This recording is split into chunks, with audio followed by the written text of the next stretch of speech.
సిద్ధార్థ లోదరా అండి తెలుగుదేశమే వాదింపజేస్తుంది. ఆ రోజు నుండి మొదట్లో ఏంటంటే జగన్ చూసుకుంటాడు అనుకుంది. తర్వాత ఫైనాన్షియల్ లేకపోతే ఇంకోటి ఏమేమి ఆశించారు వీళ్ళిద్దరు. వీళ్ళిద్దరు ఏంటంటే ఎక్కువ ఎక్స్పెక్ట్ చేస్తున్నారు అతని నుంచి, పవర్ లో షేరింగో లేకపోతే పొలిటికల్ షేరింగో లేకపోతే ఏంటో అనేటువంటి. జగన్ దానికి ప్రయారిటీ ఇవ్వలేదు కాబట్టి ఇప్పుడు నడుస్తుంది అన్నమాట. కనీసం కడపలోనైనా ఎఫెక్ట్ ఉంటుందా చూడాలి. అది బేసిక్ గా వాళ్ళు అనుకుంటున్నారు అంటే ప్రజల్లో ఉంటదా వీళ్ళ వ్యక్తిగత ప్రయోజనాలు, వీళ్ళ ఆస్తుల పంపకాలు ఇవన్నీ జనాలకు అనవసరం కదా ఒక రాజకీయ నాయకురాలుగా. ఇప్పుడు ప్రచారంలోకి ప్రారంభించారు. అయ్యో మా నాన్నకి అన్యాయం చేసాడు జగన్ కాబట్టి నాకు ఓటేయండి, మా అమ్మమ్మ ఓటేయండి అని సునీత వెళ్తుంది.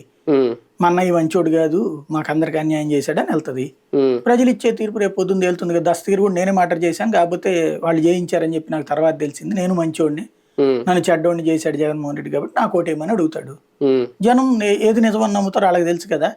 రేపు పొద్దున కరెక్ట్ చెప్పాలంటే అమ్మాయి చెప్పినట్టు కోర్టుల్లో ఈ కేసులు ఎప్పుడు నిలుస్తాయి, ఎంతవరకు నిలుస్తాయి అనేది డౌటే. వాళ్ళ వరకు శిక్ష పడుతుంది, చంపిన వాళ్ళ వరకు. వాళ్ళలో కూడా ముగ్గురికి శిక్ష పడుతుంది నాకున్న అవగాహన మేరకు, మిగతా వాళ్ళకి శిక్ష పడదు. అవినాష్ రెడ్డికి శిక్ష పడే అవకాశం ఇంపాసిబుల్ అందులో. ఎందుకంటే అదంతా కేవలం సాక్ష్యాలు తారుమారు అన్నటువంటి ప్రచారం ఉంది తప్పించి క్లియర్ లేదు అది. కాబట్టి అతనికి ఉండదు. కానీ